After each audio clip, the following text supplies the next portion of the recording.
Hello, everybody. This is Tim here again. Here with another movie review. This time for Fast X.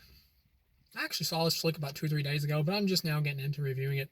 But as far as the movie goes, I'll go ahead and say I liked it. If you're coming into it's called Fast X as in Roman numeral for 10, but it's actually number 11 if you count Hobbs and Shaw, which you have to. But in terms of the actual Fast movies or the actual Dominic Toretto series, it's number 10. But yeah, as far as this film goes, I liked it. Didn't love it, wasn't over the moon about it, but I liked it. I'd give it a 2.5 out of 4.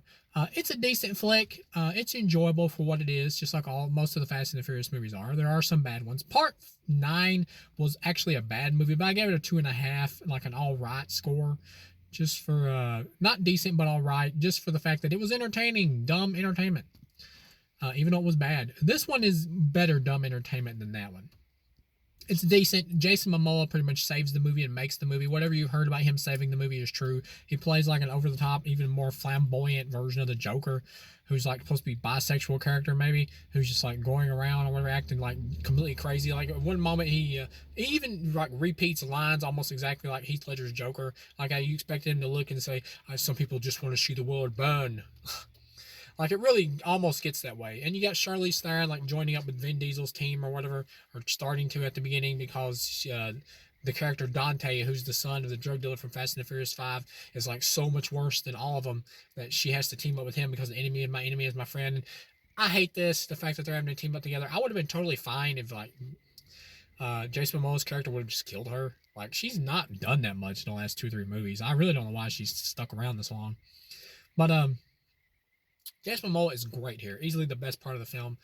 All the rest of the actors, they're fine. Vin Diesel, he just does a typical Vin Diesel performance. The problem with Vin Diesel in these movies is they get more and more absurd. This one's even more absurd action-wise than the last one. Not as absurd in the plot with them going to space, but action-wise, it's more absurd than the last one. But Vin Diesel, the problem is no matter how absurd these movies get, he's still taking them seriously. He's still growling and menacing, trying to put on the tough guy routine. Like he uses these movies as an ego stroke, just to try to make himself look badass. But he doesn't get that they're dumb. That's what he doesn't get. These movies are dumb. That's why The Rock, it was like over, and I was upstaging Vin Diesel starting from 5 on because The Rock knew these movies were dumb, and The Rock had the charisma to play to that and like smile at the camera and play it over the top. Vin Diesel doesn't have that. He's never had that in his career. So he always feels he's feeling more and more out of place in these later movies. Jason Statham has that as well. Vin Diesel, he doesn't have it. And then they got Jason Momoa in here, and he has it. He knows this is stupid, and he's smiling at the camera and laughing about it, and he's having fun playing a Joker type villain. And that's exactly what he's playing.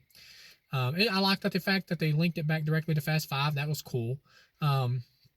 Once again, Jason Momoa is the best part. He gets in the fight with Vin Diesel, and he's just like letting him punch him, and he's just laughing about it, just like Heath Ledger's Joker from The Dark Knight when he was in the jail cell with Ben Affleck. Christian Bale's Batman. That was cool. And he gets his tooth knocked out. And he's like, "I lost a tooth, you butthole." Talking to Vin Diesel, that was funny. The team gets like split up and divided across the country, and you find they think it's like this organization or whatever that they work for that's sending them there. That used to be run by Kurt Russell, whose character still vanished and disappeared.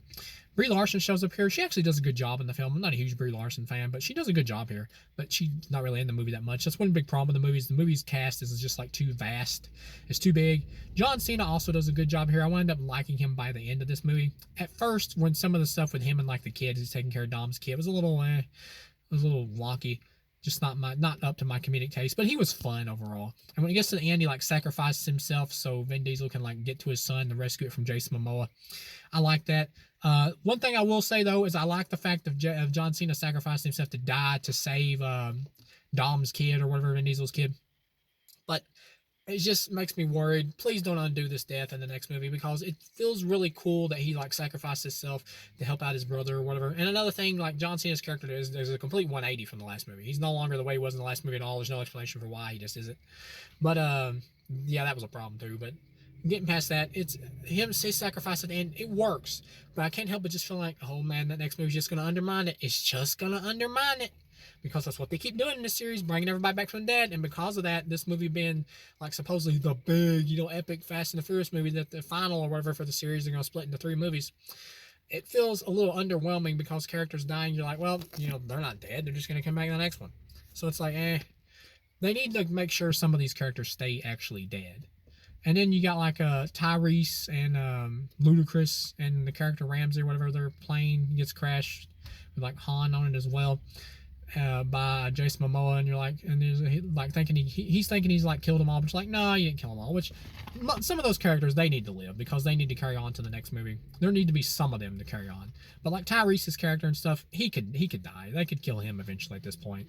Same with Ludacris, they could kill him off as well at this point. They need to kill off some major players here to make room for new cast members and to just raise the stakes at this point. It's the 11th movie in the franchise. They need to raise the stakes to make us feel like the stakes matter at this point.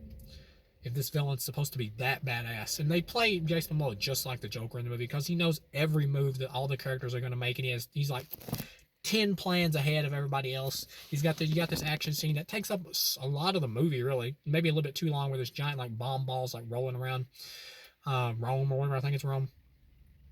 And it's like rolling around, and Vin Diesel's like trying to knock it into the water so it'll blow up. That was a cool action scene, but it does go on a little bit too long. That's another thing. The movie's a little bit too long. I could almost give this like a 3 out of 4 if it wasn't for the fact the ending is just so abrupt. Like when it gets to the end, it's like really fun.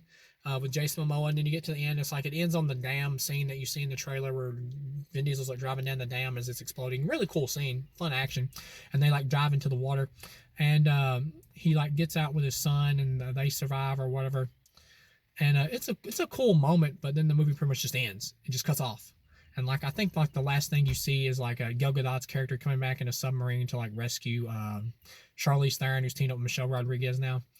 And because they're like trapped in this prison or whatever, and they're escaped, and they're in Antarctica, they get arrested basically, and they are in this prison in Antarctica, and they escape by working together. You know, a good fight scene with them, and that's another problem with the movies. The movie cuts back and forth because there's so many characters, and you're really interested in the Jason Momoa part, him versus Vin Diesel.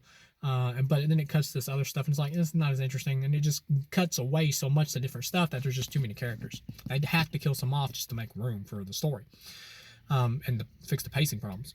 But the end with Gal Gadot's character coming back, it's like, again, how did you survive? And I know, like, the way they made up for Han to live when he was clearly dead, it's just ridiculous. His explanation wasn't even really an explanation. They're like, well, Mr. Nobody just faked my death. It's like, well, how? Who knows? So that was stupid. And now they're going to make up something stupid for Gal Gadot's character again just to have her in the movie. It's like, you don't need this. But yeah, overall, it's decent. I liked it. It's a decent movie. It's enjoyable. I would give it 3 out of 4 if it just wasn't for the fast, like, quick cut ending. If they ended at a point that felt more natural for the movie, maybe with Vin Diesel like looking towards the camera and saying, "I'm going to get that SOB," talking about Jason Momoa or whatever, that would have been a good ending for it or whatever. The bonus scene in the mid credits with The Rock coming back, and they're setting up for like a spinoff movie with The Rock versus Jason Momoa or whatever, just those two. That should be fun because they're like my 2 favorite characters now in the series. So that should be fun. So overall, decent movie. I liked it. It's worth watching if you're a fan of the fast movies. If you're somebody still complaining about how these movies are unrealistic, first of all, there's millions of action movies that are unrealistic that are just dumb fun. And if you're coming into the 11th Fast and the Furious movie still complaining, these movies aren't realistic, then I'm sorry, this may sound mean, but you retarded. I'm sorry. You dumb. If you're still claiming that after all these movies and you're still claiming these are unrealistic, it's like, no shit. How could you not know that at this point? But yeah, overall, thank you for watching, and I'll see you again.